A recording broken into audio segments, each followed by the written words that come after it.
For as long as we can remember, the NBA draft has been the league's most anticipated event of the offseason, a ritual of hope for franchises looking to get back to relevancy, get the number one pick, draft a generational talent, and change your franchise forever. A strategy adopted by many rebuilding teams are often referred to as tanking teams to give them the best possibility to land the league's next superstar. That was the plan, until it wasn't.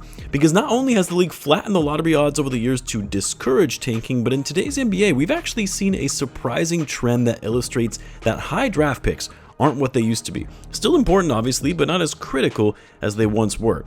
And the most successful teams, they're proving you don't need lottery luck to build a title contender. The shift in talent assessment and player development has evolved in recent years, where you're now seeing some of the league's top players who are actually afterthoughts in their respective drafts. But why is that? And what has changed? Well, let's talk about it further. As always, if you're new to the channel and you like this type of content, be sure to subscribe to help the channel grow and get us to 100,000 subscribers. I really do appreciate it. Now, as a Bulls fan and running my own Bulls channel on YouTube, I obviously have gotten my fair share of comments and back and forth debate on whether tanking or doing whatever you can to give yourself the best lottery odds is a better approach and strategy than trying to develop the talent you currently have and build something from there. As my argument always goes, I will take what you know you have versus what you could have, because the NBA draft is a crapshoot. You never truly know what you're going to get until the player steps on an NBA court. Now, for the longest time, that wasn't really the case, because generally speaking, a top 3 pick, or even a top 5 pick for that matter, was more often than not going to turn into a star.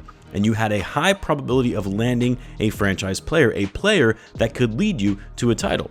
When you take a look back through history and see all the championship teams from the past 50 years, especially prior to 2010, nearly all of those titles came from teams where they were led by a top 5 pick. Magic Johnson, Larry Bird of the 80s, Isaiah Thomas of the late 80s, Michael Jordan in the 90s. In between them, when Jordan retired, Hakeem Olajuwon. Post MJ, you had David Robinson, then Shaquille O'Neal leading the Lakers to their first three-peat. All of these being high draft picks, in nearly half of the cases, the number 1 pick. But as time went on, you saw a bit of a different trend. Obviously, Kobe Bryant in 2009 and 2010, who was the 13th overall pick in his draft. Dirk in 2011, of course, Steph in 2015, who was the 7th overall pick. And then in more recent history, we've seen the NBA champion be led by a player who didn't go top 10 in their respective class, some even outside of the lottery. Kawhi Leonard, who led the Raptors to the title in 2019, was selected 15th overall. Giannis in 2021, also 15th overall. Steph Curry again in 2022, who was 7th. Then, of course, Nikola Jokic in 2023, who went in the 2nd round. And then, obviously, in this year, we'll either have Shai Gilgeous-Alexander or Tyrese Haliburton lead their team to the championship, both players who went outside of the top 10, SGA who went 11th overall, and Haliburton 12th. To put that into perspective, in the last 7 years, we have seen non-top 10 draft selections lead their team to a title 4 times out of the last 7 seasons. Prior to that, from 1980 to 2018, we saw that happen twice. Both times being Kobe Bryant in 2009 and 2010. 2 times in 38 seasons, compared to witnessing it now 4 times in the last 7. Hell, the 2 best players for each of their respective teams in the finals, none of them were top 10 picks. Shai Gilgeous-Alexander, Jalen Williams for the Thunder, Tyrese Haliburton, Pascal Siakam for the Pacers were all drafted outside of the top 10. But looking at it strictly at the championship level and where those players were drafted isn't entirely fair. Granted, you can be a superstar, a franchise level player, one of the best players in the league, but never have won a title. That should not be discounted when arguing that the highest draft picks produce the best players. So let's try and paint this picture further and look at it a little more deeply. There's a common belief that a top 5 pick is going to give you a higher chance at success. That if you land a Zion, a Cade, or a Victor Wembanyama, your franchise is on the fast track to contention. And while this is true in some instances, how often does that actually happen? Let's rewind. Between 2013 and 2020, of the 8 number 1 picks from each of those drafts, only 2 have made an All-NBA team. Not just first team All-NBA, but All-NBA team period, those being Anthony Davis and Karl-Anthony Towns.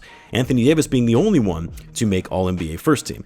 In fact, most of these number 1 picks have either become journeymen or are already out of the league. Some, of course, have struggled with injuries, and obviously fit has been a problem in their overall development, which of course a player cannot control injuries, but yet again reinforces this argument that the draft is a crapshoot and a gamble to tank away multiple seasons to try and land a top pick in the hopes of drafting the next face of the league. But let's not just isolate this to number 1 picks, as some of the more recent number 1 picks who haven't quite hit their primes yet, and Anthony Edwards, Cade Cunningham, Paolo Banchero, Victor Wembanyama, all have superstar potential. Let's break this down even further in assessing the top players of the league over the last decade compared to what it was in decades prior. Let's use all NBA selections as an indicator for who the best players were in the league in a given season. Then we'll extrapolate that further and include all-star selections as well. And we'll even note the outliers who are consensus top players in the league, but perhaps were injured and didn't qualify for being All-NBA or an All-Star.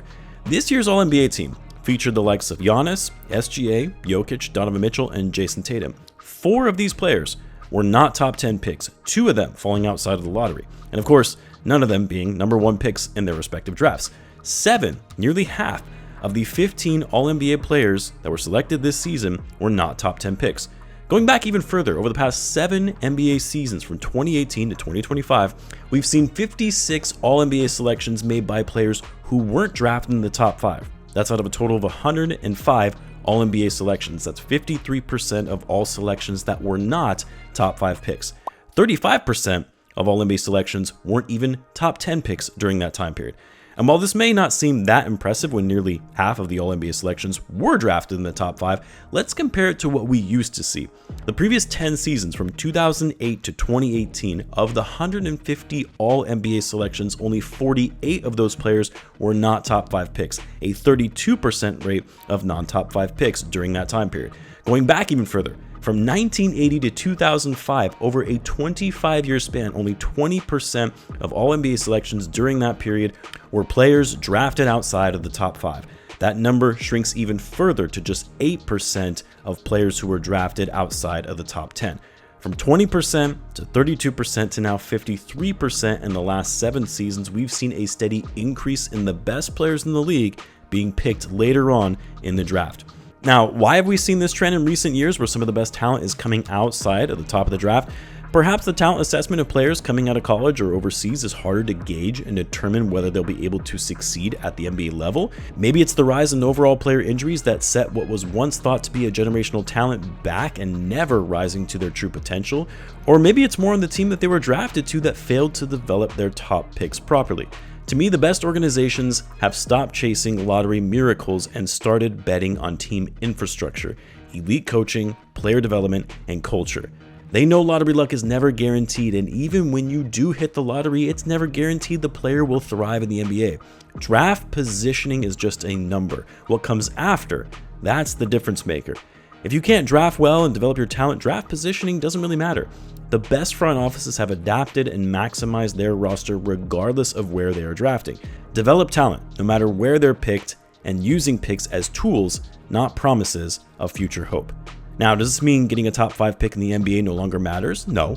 Your chances of striking the next superstar are still greater at the top of the draft compared to, say, in the middle of the first round, but the odds of finding talent deeper in the draft have increased exponentially in recent years, making the draft more unpredictable than ever before, and tanking being a strategy that is now likely to be unsuccessful than it was in previous years.